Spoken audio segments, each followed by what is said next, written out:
জন্য আল্লাহ রব্বুল আলামিন আপনাদের দুজনের উপরই সন্তুষ্ট। এটি ছিল একটি পরীক্ষা মাত্র, আর সেই পরীক্ষায় আপনারা উত্তীর্ণ হয়েছেন।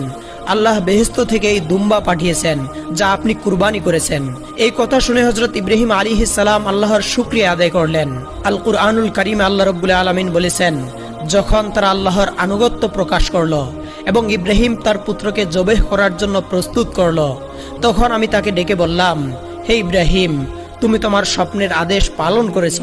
এভাবেই আমি সৎকর্মশীলদের পুরস্কৃত করি। নিশ্চয়ই এটি ছিল একটি সুস্পষ্ট পরীক্ষা। আমি তার পরিবর্তে একটি হৃষ্টপুষ্ট জন্তু জবেহ করলাম এবং তা পরবর্তীদের জন্য নিদর্শন করে রাখলাম।